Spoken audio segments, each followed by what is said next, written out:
Ya empezar puede.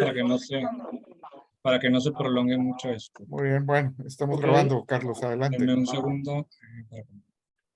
Oye, nomás les quería preguntar, ¿grabaron la plática de la semana pasada o no hubo Sí, chance? sí, sí se grabó. ¿Sí? Ándale. Muy bien, adelante, Carlos. Ok, muy bien, pues este día les voy a hablar de las series básicas en la filatelia española. Vamos a tener ahí una serie de controversias que seguramente tendremos diferentes concepciones de qué es una serie permanente y qué no, o sea, qué podemos considerar como serie permanente y qué no.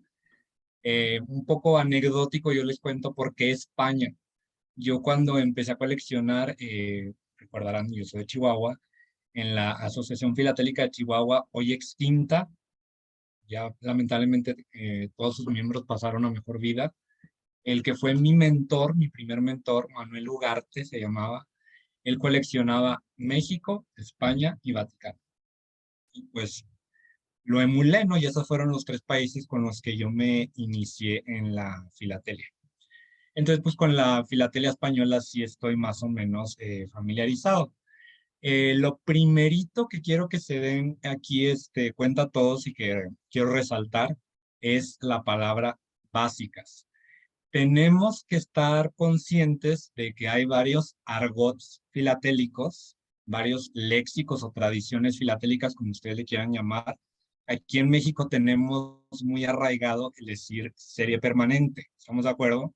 Y por préstamo de la angloesfera, también por ahí suena el definitiva, porque, por ejemplo, Gran Bretaña, Stanley Gibbons nos lo maneja como definitive, ¿no?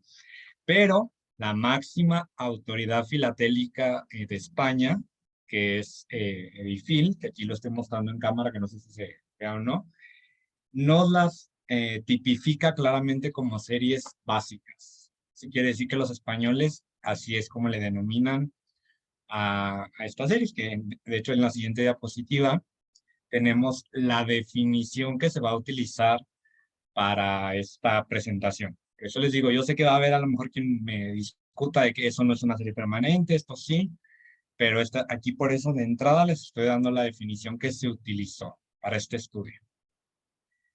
Nos dice aquí también conocida como serie permanente o serie definitiva, lo que acabo de mencionar en otras tradiciones filatélicas. Seguramente habrá hasta otro término por ahí en algún otro país que no conozcamos. Se le puede definir como, aquí está, una serie de sellos que regularmente, no me van a dejar mentir, tienen tirajes altos, ¿sí? Al menos en los valores bajos.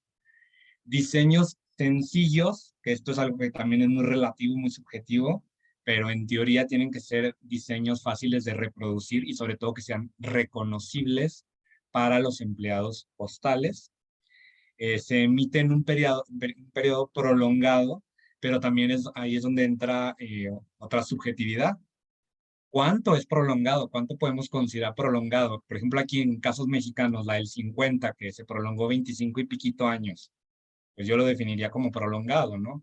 La de México Turístico, que fue el 93 al 2000, ¿qué? 2001, 2002 por ahí, pues yo ya pensaría que fue un poquito menos prolongada, pero les digo, es una subjetividad. Pero lo que sí tienen todas en común, y yo creo que esta es la variable de la cual nos podemos amarrar más, agarrar más, es que su motivo de emisión es exclusivamente para el franqueo de las diversas tarifas postales vigentes. Y por eso, en teoría, sus valores faciales deben de corresponder, perdón, con el tarifario vigente. Por eso es que conforme van pasando los años, se produce la inflación, que es inevitable prácticamente en todas las economías del mundo, pues se van ajustando esos valores faciales y por eso es que empiezan a aparecer las variedades, o incluso en algunos casos pues se cambia el color. Por ejemplo, el primerito caso que tenemos, el Penny Black, ¿por qué le cambiaron el color a rojo? Pues porque la cancelación, la cruz maltesa no se veía, ¿verdad? Pues por eso lo cambian a rojo para que resalte más. Entonces esos ajustes de color también, por ejemplo, los podemos ver en los matchings británicos y ni se diga en nuestros México Export. En estos periodos, el diseño básico, o sea, digamos la esencia, suele conservarse intacta, cambiando, como lo acabo de mencionar, solamente valores faciales y los colores. Yo creo que ahí los matching son los que se llevan el premio, ¿no? Las palmas de mayor fidelidad al diseño.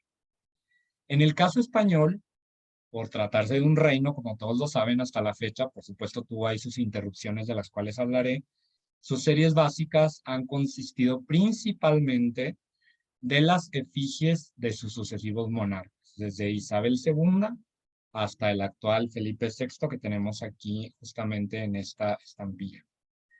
Y como les adelantaba, hay algunas excepciones en los breves, efímeros periodos republicanos que se han intentado, ¿no? Las intentonas republicanas ahí en España. Algo de iconografía, también vamos a platicar de eso, y por supuesto algo de anécdotas de cada uno de estos monarcas, y la gran excepción, que es Francisco Franco, que como ustedes saben, él no era un monarca, pero prácticamente era monarca en todo menos en nombre. Era un dictador que se perpetuó en el poder y que duró muchísimos años en el poder, y prácticamente no, de hecho, un poder muchísimo más absoluto que el que tiene, por ejemplo, ahorita Felipe VI, que es simbólico solamente. Franco sí tenía verdaderamente las riendas del país.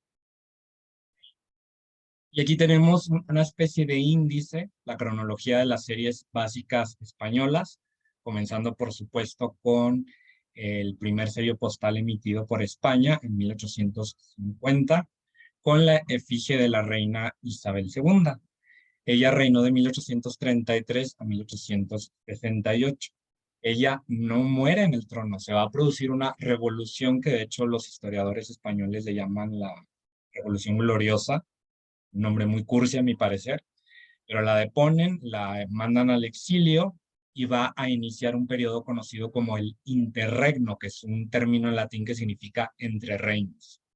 En esa coyuntura, hubo, por supuesto, la propuesta de que España se convirtiese en república, pero realmente la idea que más pegó fue ofrecerle el trono vacante de España a un príncipe de otra dinastía, como era sumamente común en esa época en Europa. Y de hecho, una anécdota muy interesante es que uno de los primeros candidatos al trono español fue un miembro de la dinastía Hohenzollern, que los Hohenzollern era la dinastía que reinaba en el reino de Prusia, que poco después se iba a convertir en el imperio alemán. Entonces, Napoleón III, que en ese momento reinaba en Francia, no quería tener a un Hohenzollern en la frontera sur con España y en la frontera norte con Alemania. No le convenía, iba a quedar sofocado. Y esa fue una de las principales causas de la famosísima guerra franco-prusiana, que es la que le va a terminar costando el trono a Napoleón III, y que pienso yo que fue el karma actuando ahí totalmente por haber dejado solo a Maximiliano acá en México, ¿no? A final de cuentas, en España no van a elegir a Hohenzollern, que como anécdota también curiosa, en España ese apellido pues no lo podían ni pronunciar, le llamaban el ole ole, como argot así popular coloquial. Lo terminan ofreciendo a un príncipe italiano, al duque de Aosta, que es justamente Amadeo, que va a tener un reinado muy breve, de 1870 a 1873, y va a alcanzar a emitirse serie básica con su efigie, pero él es muy famoso el discurso que dio de abdicación, frente a las Cortes españolas, en las cuales declaró que el pueblo español era ingobernable. Entonces él abdicaba y se fue. Es en ese momento en el cual no les quedó de otra más que ahora sí declarar el establecimiento de la Primera República Española, que va a ser todo un fiasco, todo un fracaso, no va a durar ni el año, va a ser un régimen sumamente inestable. Sí va a tener su emisión filatélica, obviamente esas alegorías republicanas que son muy comunes de este contexto, recuerden que estamos en el siglo XIX, muy decimonónico, esa personificación de los países. Por ejemplo, la Britania de Reino Unido, la famosísima Marianne de Francia, que por ejemplo Jorge Weiss es experto en ese tema, y un larguísimo etcétera. Incluso México también tenía su personificación, nada más que no pegó tanto, ¿no? Una vez que fracasa la Primera República, pues entonces van a decidir ofrecerle el trono no a Isabel II, que todavía estaba viva, muy viva, sino a su hijo mayor, Alfonso XII, que estaba jovencito, tenía 18, 19 años por ahí, y él va a reinar por una década, va a morir sumamente joven, 1885, y de hecho para quienes, supongo que la gran mayoría de los presentes han estado en Madrid, el Parque del Retiro, ese monumento hermoso blanco, es precisamente un monumento en la memoria de Alfonso XII. A mí me recuerda un poco, no sé, la estética a nuestro hemiciclo que tenemos aquí a Juárez, obviamente guardando las dimensiones, ¿no? Luego después de él viene un caso único, único en la historia tanto de la monarquía como de la filatelia. Cuando fallece Alfonso XII, su esposa, María de las Mercedes, reina, estaba encinta, estaba embarazada. Entonces, se tuvieron que esperar a que diera a luz para saber si era niña, pues heredaba el trono una de las hijas mayores que ya tenían. Si era niño, inmediatamente al salir del vientre se convertía en rey de España. Y eso fue lo que terminó pasando. Alfonso XIII es el único caso documentado que tenemos plenamente de una persona que nació siendo rey, desde el momento que salió del vientre. ¿Y por qué en el campo filatélico resulta esto tan interesante? Pues porque lo vimos crecer en la iconografía filatélica. De hecho, la primera serie permanente de Alfonso XIII es conocida por los españoles, los filatelistas españoles, como los pelones. Literalmente, pues la efigie de un bebito, ¿no? Un toddler. Y poco a poco, pues vamos viendo cómo crece hasta que en 1931 abdica tras unas elecciones locales en las cuales los partidos republicanos obtuvieron una mayoría muy evidente y él, para evitar un derramamiento de sangre, pues se va a autoexiliar. Es así como comienza el periodo de la Segunda República Española, que sí es un poquito más prolongado, abarca 8 años, pero como ustedes saben, en 1936, con el intento de golpe de Estado de la Falange, de Franco y sus colegas, pues inicia la cruel Guerra Civil Española, que en términos filatélicos también nos deja un testimonio interesantísimo, ¿eh? Y aquí en este índice, de hecho, ni siquiera mencioné el tema de los carlistas, que es otra particularidad o otra peculiaridad que hace que la filatelia española también sea muy interesante, prácticamente equiparable a la riqueza que tenemos acá en México en cuanto a nuestras emisiones. Ahorita al rato platico de eso. En 1939, Francisco Franco, el bando nacionalista de la Guerra Civil Española, va a triunfar y se establece el Estado español y vamos a empezar a ver a Francisco Franco en todas las emisiones definitivas. Ahorita se las voy a mostrar. Va evolucionando e incluso es muy interesante cómo va evolucionando su representación, porque eso es un reflejo de cómo su régimen se va adaptando, va sorteando ahí.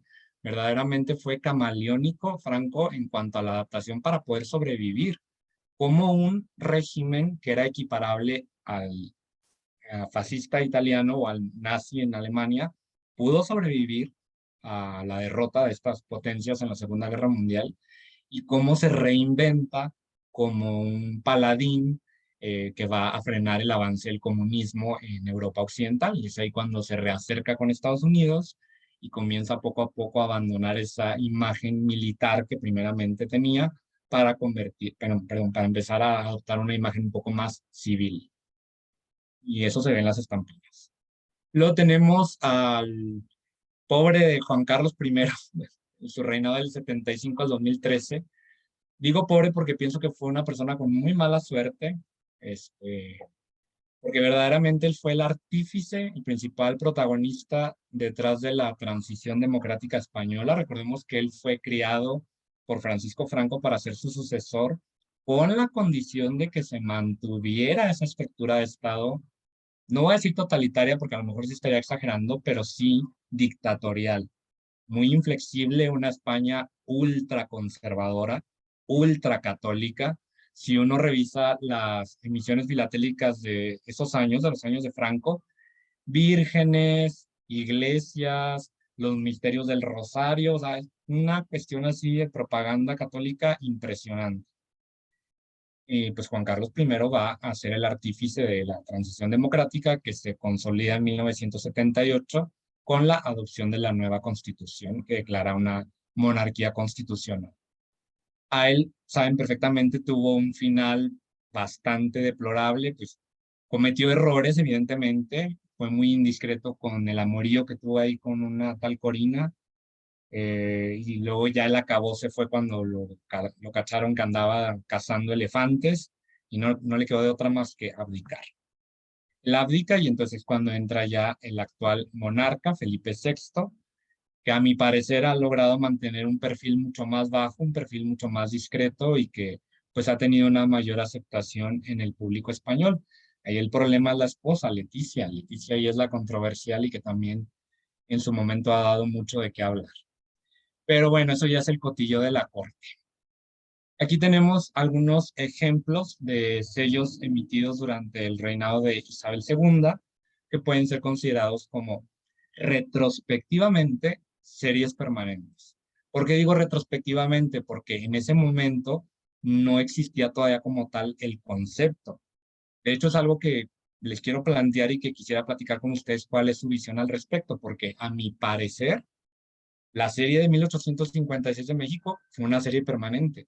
La serie de 1868 fue una serie permanente. Nada más que como en ese momento todavía no se desarrollaba el concepto como tal, pues no se les denomina así, pero cumplen prácticamente con todas las variables que les convierte dentro ya de la léxico, la terminología que utilizamos hoy en día los filatelistas, efectivamente en series permanentes. Pero bueno, les digo, eso lo dejo sobre la mesa. Si gustan, lo discutimos al final. Las fechas que ven abajo corresponden a las fechas de emisión de cada uno de estos sellos postales. Aquí está la segunda serie. Como pueden ver aquí en España, sí que va cambiando la iconografía de la efigie de la reina. ¿Por qué les digo esto? Porque recuerden que en el caso británico, el monarca no envejece en la filatelia, se queda igual, ¿verdad? Y se sigue utilizando la misma efigie, así dure 9 años en el trono o así dure 70 años en el trono. También se experimentó en este periodo con el escudo de armas, el Reino de España, como lo pueden ver aquí, que es el segundo ejemplo. Y el tercero que les pongo es el primer sello dentado de España, esa es la importancia que tiene. El cuarto es el último que se emite ya antes de eh, de la abdicación, pues que no fue realmente una abdicación, más bien fue el exilio de Isabel II, que se había convertido en una persona muy impopular también por líos de faldas, que ahorita no tiene caso que me ponga a detallar. En el interregno, que es esa palabrita que ya les dije que significa entre reinos, se van a emitir estos sellos, que es justamente una personificación de Hispania, ese sería el nombre que tendría, y la primera peculiaridad de la iconografía, o más que peculiaridad, característica que nos debe de llamar muchísimo la atención, es cómo discretamente la corona, un símbolo de la monarquía, es transformada en esta nueva, pues sí, desarrollo heráldico, que es la corona mural, así es como se les llama. Si se fijan ustedes, realmente es un muro que asemeja una corona y que dentro de la tradición heráldica europea normalmente estaba limitado, se utilizaba solamente para heráldica en escudos de ciudades, era para escudos urbanos. Pero posteriormente, muy astutamente pienso yo, los republicanos también la van a adoptar como un símbolo de poder. Todavía está ahí esa reminiscencia de una corona, pero ya no es este objeto de oro con diamantes y con demás piedras preciosas. Aquí tenemos a Amadeo I. En su brevísimo reino se alcanzaron a emitir estas dos variedades de serie permanente, con una de 3/4 y una volteando hacia la izquierda. Aquí, como pueden ver, ya aparece la peseta en la escena. Y luego llega la Primera República Española, nuevamente la iconografía republicana, muy presente, por ejemplo, la justicia, ¿sí? Y nuevamente quiero hacer mucho énfasis, mucho hincapié en que ahí está la corona mural. Se ha adaptado ya el escudo de España en su versión republicana. ¿Qué le podemos ver de diferencia con el escudo utilizado en periodos republicanos? Son dos aspectos principalmente. La corona mural y el segundo es el escutión, que es como se llama el ovalito que tiene en medio, déjenme me regreso para señalárselos, que corresponde a la Casa de Borbón. Esas tres flores de lis que se ven en el centro significa que el reino está bajo la dinastía de los Borbones. Es en el periodo republicano va a desaparecer ese óvalo. Y luego aquí está la anomalía que les adelantaba, el carlismo.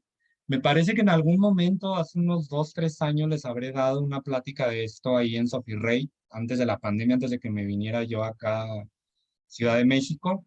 Pero para no hacerles muy largo el cuento, en 1833, cuando fallece Fernando VII, el peor rey que ha tenido España por mucho, se había proclamado una pragmática para mover o cambiar el orden de sucesión. Ese cambio en el orden de sucesión permitía que su hija, Isabel II, fuese quien subiese al trono en lugar de su hermano menor que se llamaba Carlos, como ya se imaginarán. Este que ven aquí ustedes es ya uno de los descendientes de ese Carlos, y justamente en el caos que se produjo tras la abdicación de Amadeo I, la facción carlista, que también se distingue por ser ultraconservadora, va a tomar control de varias regiones de España, principalmente en Cataluña, en el País Vasco, y se van a utilizar estos sellos postales con la efigie de quien se autoproclamaba como Carlos VII. Otro dato curioso que se queda para el anecdotario, ya saben que a mí me encanta dar anécdotas, este hombre fue el primer Borbón que pisó suelo mexicano.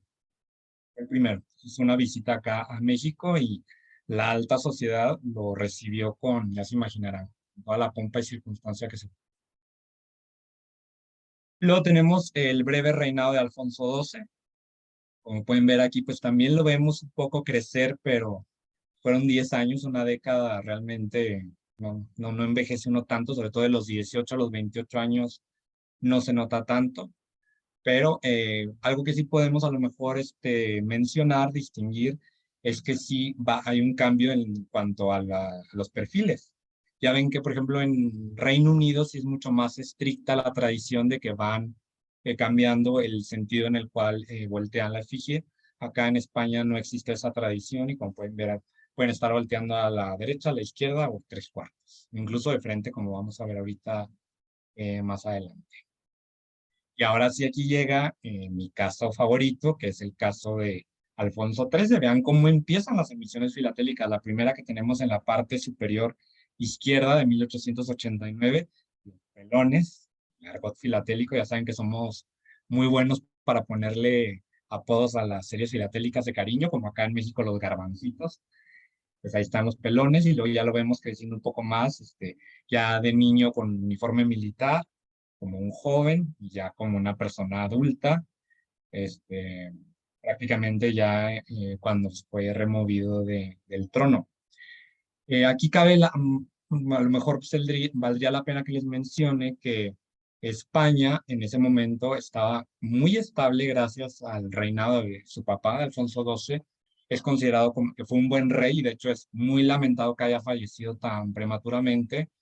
Tan estable estaba España en ese momento que pudo salir adelante del embate tremendo que tuvo en 1898. ¿Qué pasa en 1898? Seguramente muchos de ustedes lo saben, la guerra hispano-estadounidense, en la cual Estados Unidos le va a arrebatar sus últimos remanentes de imperio que le quedaban, Cuba, Puerto Rico, las Islas Filipinas, y pues España, a pesar de esto, no va a tener revueltas internas que traten de poner al monarca, instalar una república, etcétera, etcétera. Obviamente en cuestión económica, por supuesto que le pegó, ¿verdad? Hay mucho, pero en términos políticos podemos hablar de que hubo una cierta estabilidad. Y luego llegamos a la Segunda República Española, ahora sí, algo que es muy distinguible, digámoslo así, en reinos que son abolidos, monarquías que son abolidas, casi siempre el régimen republicano hace esto, ¿no? La última serie permanente que tienen disponible a la mano, ponerle una sobremarca de república, que sea lo más distinguible posible, que sea o sea, que tape lo más posible la efigie del monarca, incluso como un último, ¿no? Insulto, un último desaire al monarca exiliado. Pues justamente así ocurre en la Segunda República Española, pero poco después van a aparecer lo que ahora sí podemos considerar oficialmente ya en términos modernos como la primera serie básica española, que incluso ya tiene su nombre, Personajes y Cifras, de las cuales tenemos aquí algunos ejemplos. Es evidente porque se llama así, ¿no? Además de los personajes, tenemos algunas que solamente son numeritos. Y luego llegamos ahora sí a la España de Franco. Rápidamente, recapitulando, en 1936 hay un golpe de Estado orquestado por el bando más conservador del ejército, porque estaban considerando que la República Española se estaba radicalizando mucho. ¿Y a qué me refiero con esto? Que se estaban yendo demasiado hacia la izquierda. Lo que se quería para España, lo que mucha gente quería para España, si no va a ser reino, mínimo que sea una república liberal, más o menos con el modelo de la Tercera República Francesa, y que no se vaya a convertir en un estado satélite de la Unión Soviética. Es bien sabido que en esa guerra, la Guerra Civil Española, que podemos considerar prácticamente como el ensayo de la Segunda Guerra Mundial, el bando nacionalista fue apoyado por Hitler, fue apoyado por Mussolini, mientras que el bando republicano fue apoyado muy notablemente, muy notoriamente, como todos saben, por Lázaro Cárdenas. Obviamente, pues México en ese momento no era un país que tuviera posibilidades de ofrecerles ayuda así abundante, pero después pues se va a convertir en todo un fenómeno la llegada de los refugiados españoles que dejaron un legado literario, artístico, académico importantísimo para nuestro país. Tenemos un total de 5 series permanentes reconocibles durante el régimen de Franco y quiero que aprecien lo que les acabo de mencionar de cómo va evolucionando la figura, cómo va evolucionando la estética, la vestimenta.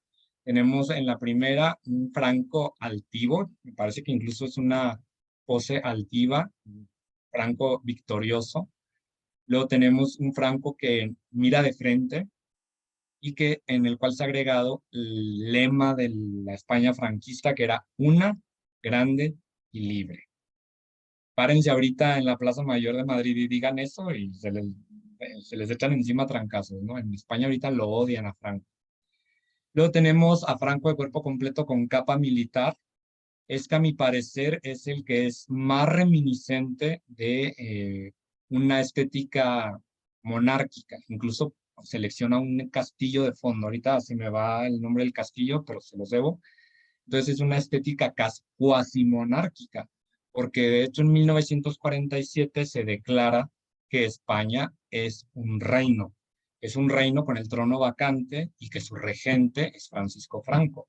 Por eso es que poco después empiezan las negociaciones con el conde de Barcelona, que era uno de los hijos de Alfonso XIII y el heredero de los derechos dinásticos, para que Juan Carlos I fuera enviado a España a ser educado bajo el régimen de Franco. Permítanme un momento para tomar un poco de agua. Lo tenemos ya en la cuarta emisión, un Franco con una mirada un poco más melancólica, me atrevería a decirlo, si me permiten utilizar ese tipo de adjetivos. Es la etapa ya en la cual se empiezan a abandonar las ideas del falangismo, la parte más fascistoide del régimen, y empieza todos los tecnócratas, toda esa nueva generación de burócratas del Estado que son emanados de instituciones religiosas, perdón, como el Opus Dei. Y ya finalmente la última serie permanente que va a ser la más prolongada desde el 55 al 75, que es lo más importante que tenemos que distinguir, se abandona ya por completo el traje militar y Franco aparece ya como civil, reinventado como un líder, como un jefe de Estado democrático. Él vendía la idea de que él era democrático, evidentemente no era el caso, pero ¿por qué sobrevive la España de Franco al final de la Segunda Guerra Mundial? pues justamente por lo que les acabo de mencionar, él fue muy astuto en venderse como enemigo del comunismo y se va a hacer una alianza en la época de Eisenhower. El presidente Eisenhower va a visitar España y se van a regularizar las relaciones de estos dos países. Pero aún así, la entrada, bueno, la reentrada, más bien dicho, de España al escenario internacional va a ser lenta. Por ejemplo, a las comunidades europeas van a tener una entrada muy tardía, hasta 1986, una entrada muy, muy tardía.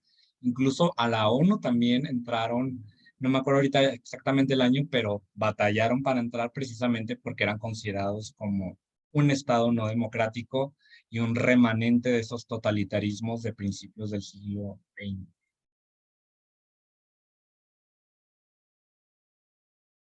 Ya casi terminamos, ya estamos llegando al reinado de Juan Carlos I. Como pueden ver, la primera emisión, que también, bueno, en todas aparece civil, es algo que lo primero que debemos de rescatar. La primera emisión permanente es muy reminiscente de la última de Franco, si se fijan. Muy reminiscente, tiene mucha similitud en cuanto a su composición, la utilización del color, etcétera, etcétera.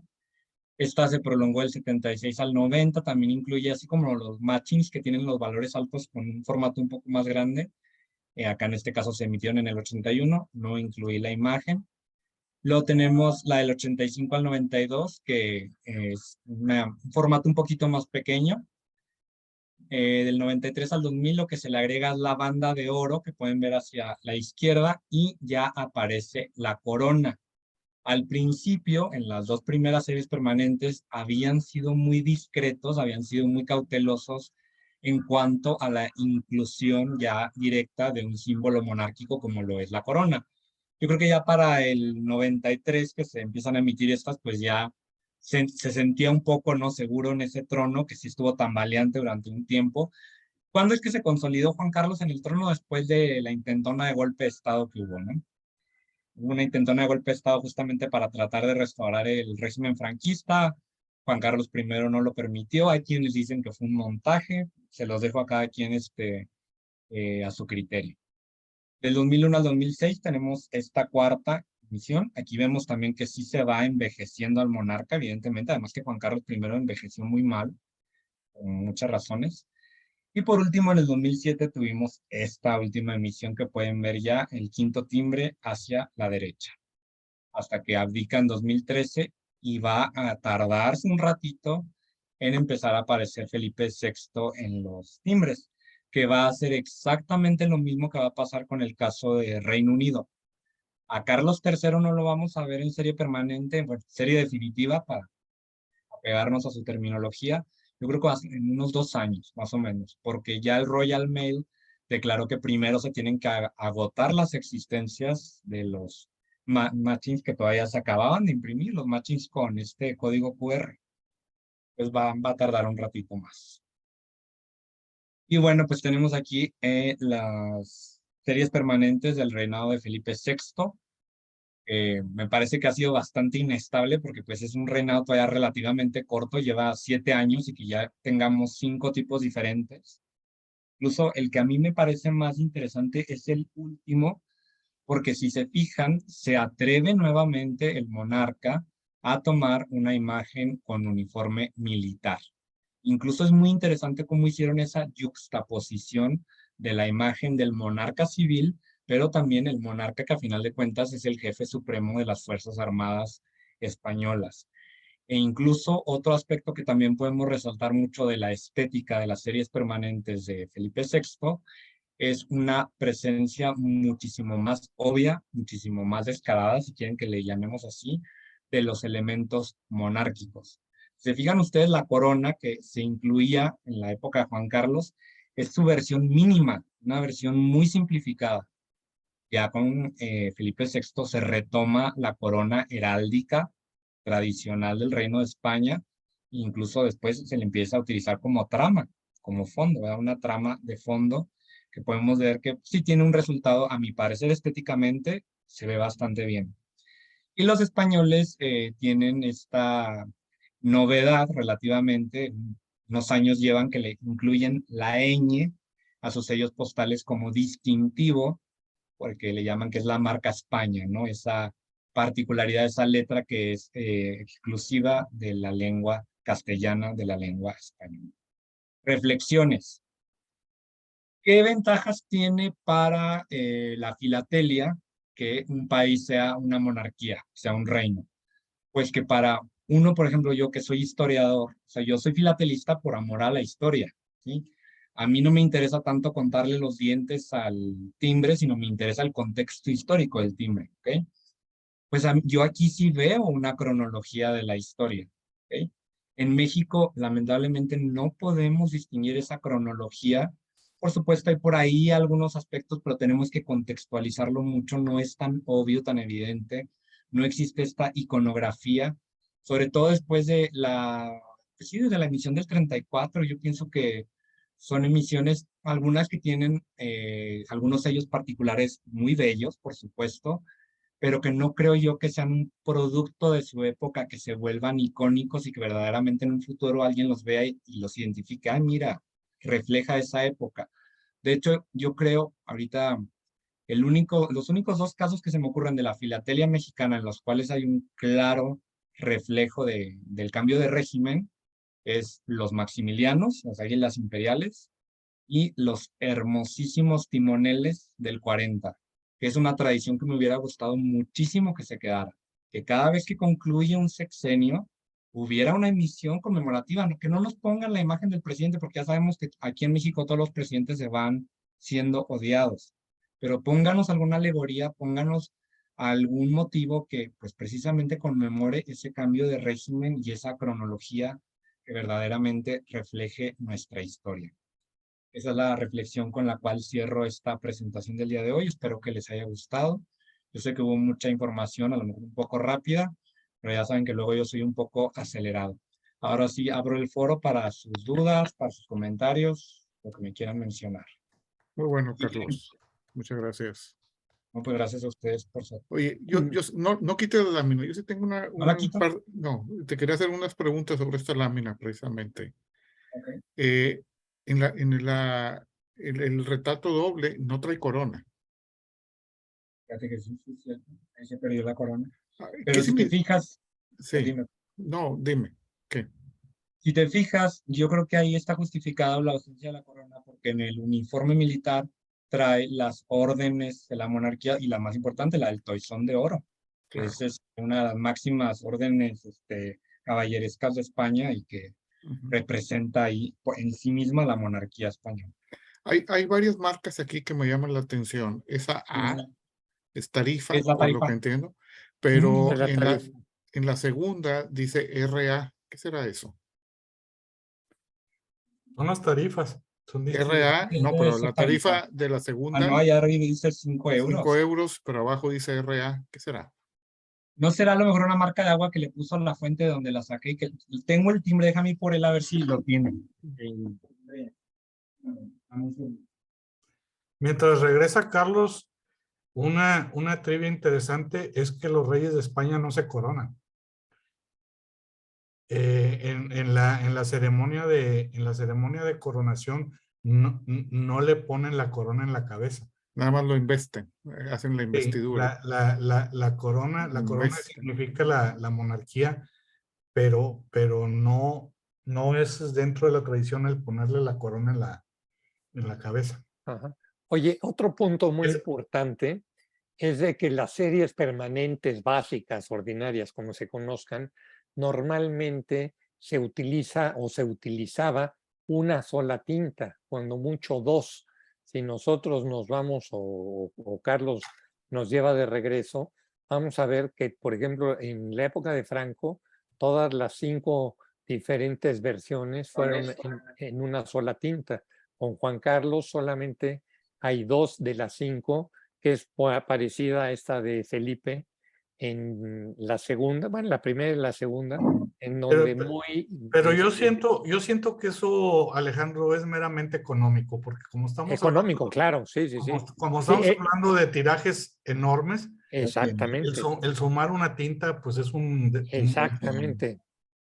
Y en México sí lo ves, en México exporta, por ejemplo, en cine, Claro. que son 3 colores. ¿Por qué? Porque era la de 20 pesos, era el valor alto. En la Entonces, 50-75 también. también lo tienes, ¿no? Los valores bajos eran de una sola tinta y los valores ya un poco más elevados eran de 2 tintas, pero Y eso dificultaba la falsificación. claro, Yo, pero es económico, como tú dices, Jaime. sí, yo, Carlos, te pediría que volvieras a ponerlas de Franco. Sí, nada más es que antes de ponerlas, quiero comentar, por si escuché lo que mencionabas, efectivamente, la ceremonia de entronización, y ya ni siquiera es entronización, es proclamación, es muy austera. ¿Por qué? Porque la monarquía española es muy impopular y no se pueden dar el lujo de dar esas muestras de pompa y circunstancia que sí se pueden permitir los británicos. Y efectivamente la corona está presente ahí, la tienen en un cojincito, pero nunca se la ponen al monarca. No lo hicieron ni con Juan Carlos, no lo hicieron con Felipe VI. De hecho, la única monarquía que queda en Europa que todavía tiene coronación es la británica, y ya nos lo advirtieron. Lo que vamos a ver en mayo no se va a comparar ni remotamente a lo que vimos, bueno, lo que vieron en 1953. Aquí está la estampilla. Pero sí, pero a ver, pero pon Dice la RA. lámina, pon la lámina otra vez, por favor. Sí. Y platícanos tú lo que tienes ahí enfrente, porque no se alcanza a ver. No es que si pongo la lámina menos se va a ver. No, pero no presenta, o sea, SRA Y está SRA. sí está. Voy a tener que averiguar qué es. Ok. Y la ñ la tiene en Bosset, o sea, como esa, o sea, la tiene así como en relieve. Está muy Relieve. bonito el timbre, la verdad. Pero lamentablemente es de esos autoadhesivos que no se pueden lavar. Ya. Yo lo tengo en fragmento, no se puede lavar. Jaime quería que fueras hacia atrás una lámina, por Y con favor, Franco, o Alejandro, o Con Franco, Alejandro. con Franco. Ahí está Franco. Ahí, nada más quiero verificar contigo las fechas porque la segunda, tercera y cuarta se empalman. ¿Hay alguna razón para ese empalme? No se te oye, Carlos. Que se traslapan, sí, eran coetáneas, o sea, que no implicaba que una se acabara para que empezara la otra. A veces estaban simultáneamente 2 series permanentes. Eso sí es peculiar porque, pues, Es una peculiaridad. porque violenta un poquito el concepto de serie definitiva, ¿no? Es que entonces ahí ya deja de ser serie definitiva. Pues ya les digo yo que el ejemplo que yo les doy aquí en México es la de constituyentes que la embosan o se la meten junto con la arquitectura, pero yo pienso que es una serie permanente completamente diferente, porque Claro. ¿qué tienen que ver los constituyentes con la arquitectura moderna y Pero arqueología? probablemente lo que dice Carlos, que fue como empezó su charla de series básicas, probablemente el término sea más correcto que una serie, que decir serie permanente, porque como estas son series básicas, permitiría precisamente por el concepto y la definición que tú dices, que se empalmen las fechas. Bueno, yo sí tengo un problema con el término básica porque es medio ambiguo, pero Reclámala a las de edificio. Pero permanente también puede ser ambiguo, Jaime. Pues, ¿qué es Claro. permanente? No, yo soy partidario de definitiva porque es la que es las definitiva en ese momento en el sentido de que permanece, no se va a acabar a donde el otro punto que yo me quería remontar es que ese término no aplica antes de presentarse el primer timbre conmemorativo de cada país. Porque no tenía que hacerse la distinción. No hay distinción, no viene al caso. Tienes ahí toda la razón. Entonces, decir que el de las mulitas era una serie definitiva no tiene sentido, porque no, Es una obviedad. No había. Sí, sin duda alguna, la primera conmemorativa, y hasta el nombre te lo pone conmemorativa, es la de Venustiano Carranza del 17. La del 10, ¿no? La del centenario de la independencia. No, porque esa fue definitiva. No conmemorativa, ¿no? No, esa sí fue conmemorativa, Jaime. Carlos. No, ese fue el tema. Pero ¿esa cuántos años duró? Pero fue Carlos, te escucho, David. RA del sello de España significa realidad aumentada. Entonces debe tener algo. Hay que pasarle la Con cámara. una aplicación. Mira, qué interesante, muy bien. A ver, voy a ver si con la cámara. No sé si- En la página 262 del catálogo viene. Oye, Es pero viejito mi catálogo, se me hace que no llega. Eh, El mismo, es el mismo. te guiña el ojo el rey. Pues como los billetes mexicanos, ¿no, Jaime? Que tienen eso también. Sí. Pues Oye, sí, pero pero aquí está medio limitado lo que puede hacer. A ver, adelante, Oscar. un comentario. Se me hace que la última estampilla de Franco sí tiene diferentes colores, ¿no? Y valores. Sí, por Suena. supuesto, se emitieron en muchísimos colores. De Sí, la aquí, última- yo aquí no, lo que les pongo solamente es representativa, es una de cada uno. Sí, pero a lo que voy, Oscar, es que cada timbre o cada valor tiene una sola tinta. Ah, Sí. Estoy de acuerdo que es diferente, ¿no? Es igual como los machines, ¿no? O Ajá. sea, los machines, pues, casi todos, ¿no? Hay muy pocas versiones, todos son de una sola tinta, ¿no? Hay unos que sí son bicolores, pero son los menos. Son los menos. O sea, Ya, son Por ya. eso sí, corrígeme ahí. excepción a la regla. ya, Los ya más me- modernos. Sí, hay unos que tienen el fondo negro y el perfil de la reina naranja, o que sí utilizan un par de Pero colores. son muy sutiles las diferencias. O sea, haz de cuenta usar un naranja fuerte y un naranja bajito. Pero los más modernos. Ujú. Yo sigo aquí sin definir si un timbre era para un servicio en particular, si todos eran, si ibas a la ventanilla. O sea, por ejemplo, el de 50 centavos existe en la otra serie, el del centro, el morado. ¿Existen las otras series? Déjame revisar. Aquí tengo el catálogo. Es que los primeros había mucha inflación todavía. No, y no se distinguía, no había correo aéreo y ordinario también. No, sí había. No la serie definitiva, pero sí había misiones de aéreo. Ajá, pero fíjate, es raro, ¿no? Por ejemplo, en México, la 5075 claramente había emisiones aéreas y ordinarias. Ujú. Y Sí existe, Jaime. Y sí son coetáneos. Sí, porque entonces no me hace sentido Son coetáneos. de que usen el mismo diseño con el mismo valor. Digo, diferente diseño con el mismo valor. Es que también acuérdense que queremos hacer que nuestra afición, la filatelia, sea una ciencia exacta. No es una ciencia exacta y las anomalías siempre van a estar presentes.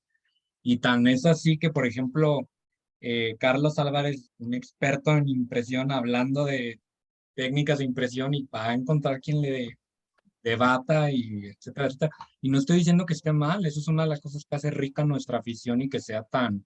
Muchos de los conceptos que utilizamos son flexibles, es como retomar lo que les hablé del color hace tiempo. ¿Qué les decía del color? Es prácticamente imposible que nos pongamos de acuerdo. El de en medio, ¿qué es? Violeta, morado, ¿qué color? Lila. Oye, ¿no viste este fin de semana la presentación que hicieron de colores, Carlos?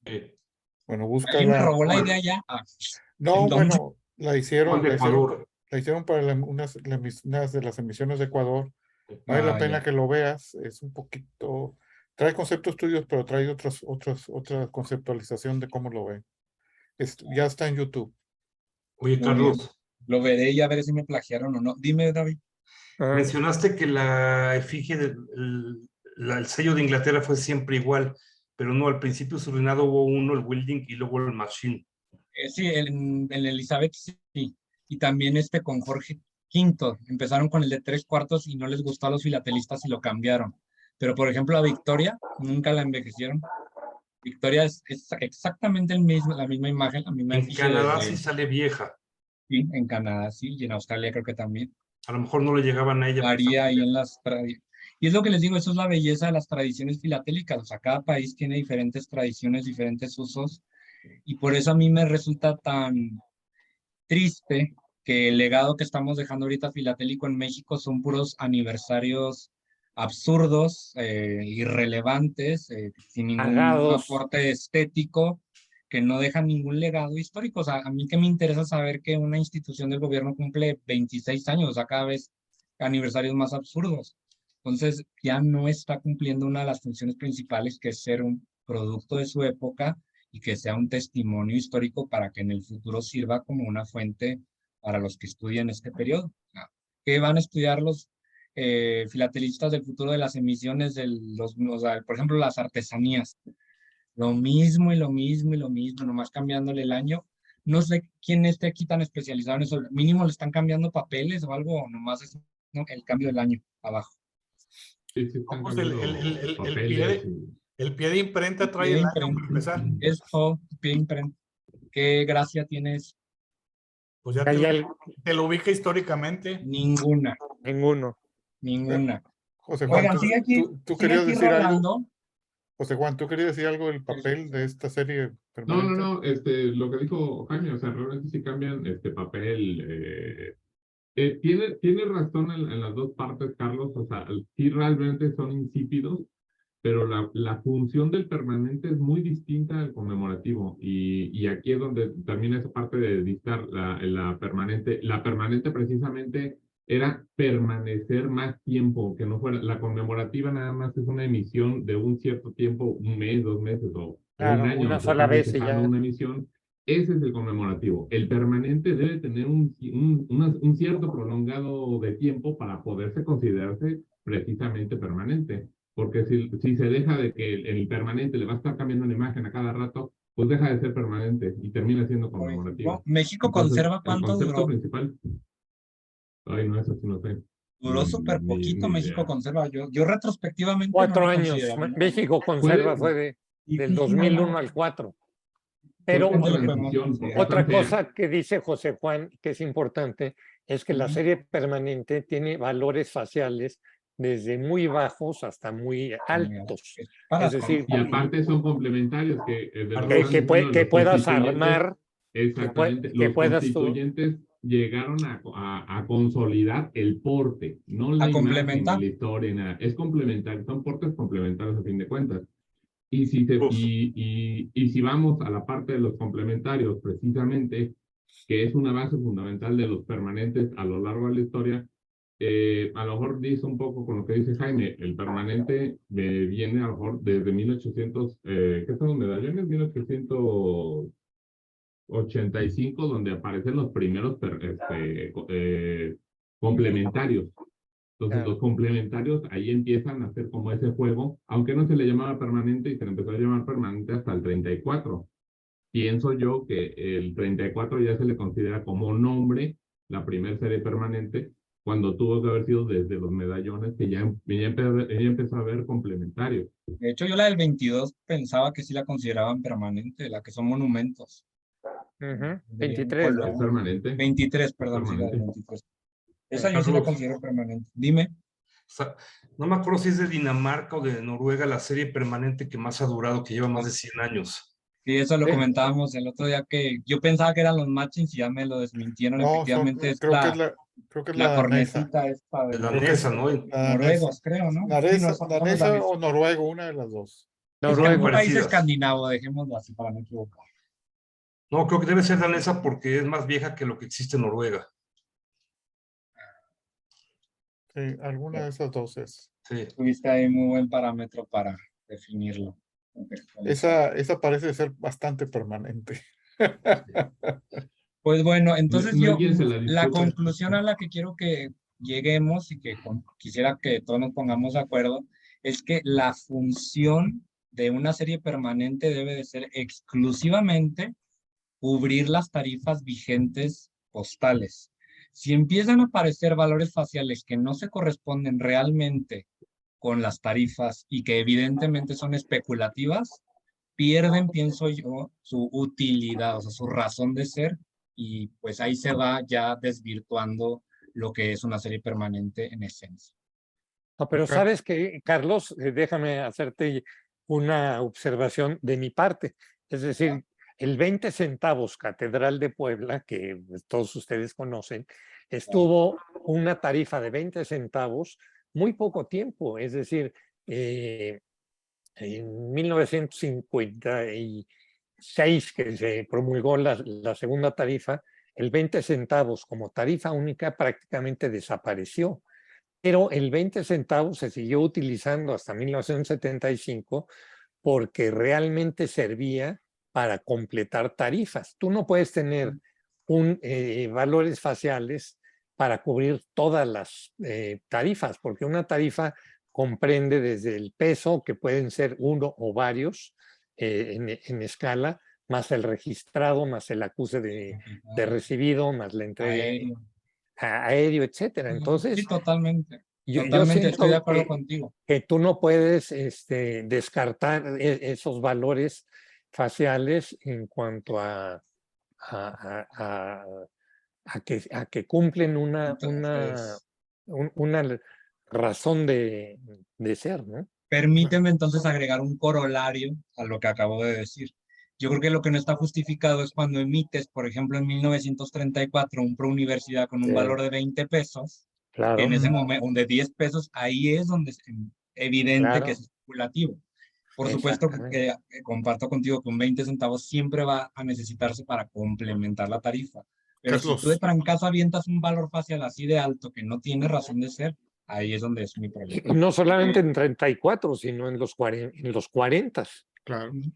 Oye, ¿puedes dejar de compartir la pantalla y vamos a escuchar a José Juan, que tiene una pregunta o un tema? No, precisamente mi duda es legítima de la presentación.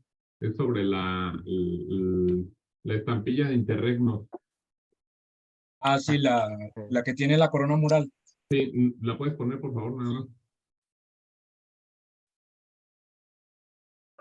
Que la veremos pronto de nuevo. Ay, cállate, Jaime, yo no quiero vivir para ver esto. ¿Por qué lo mencionas, Jaime? Porque ya va de salida la monarquía en España. Perfecto. No quiero vivir lo suficiente para ver eso. Ahí está. Nada más me llamó la atención, tiene la estrella en la parte de arriba, que supongo que era la estrella del norte, y lo de abajo, ¿qué es? ¿Es una firma? ¿O es un collar o es un grabado? Esa sí no la tengo, así que no te puedo saber decir, pero a ver, dejar ver si en el catálogo viene escrito. Porque esa es cara. No tengo. Nada más la pregunta es si es firma de diseñador o nada más es un símbolo. ¿Qué moneda era, Carlos? Aquí dice centavos, maravedíes, no, milésimas. Milésimas de escudos.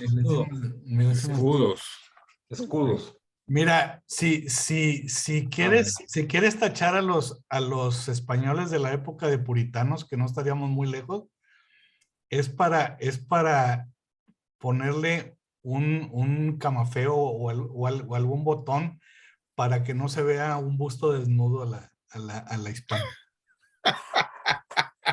Como aquí en la Ciudad de México cuando le pusieron el faldón a la Diana, que también fue un escandalazo. Oye, me hiciste acordar de la maja desnuda. Acuérdate que España emitió un sello desnuda y vestida. Sí. Antes de Franco, si mal no recuerdo, creo que fue antes de Franco. Fue cuando lo emitieron. No creo que hayan sido tan puritanos. Mira, habría que ver el grabado, pero por lo que se aprecia aquí, sí está vestida. El fondo es sólido en la parte de abajo. Sí, son unas iniciales, ¿eh? Sí debe de ser el grabado. Ahí lo aumenté.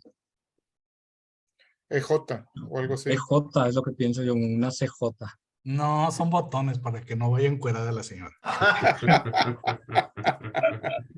Queda abierta interpretación. Muy bien, Carlos. Porque en el catálogo no me lo indica.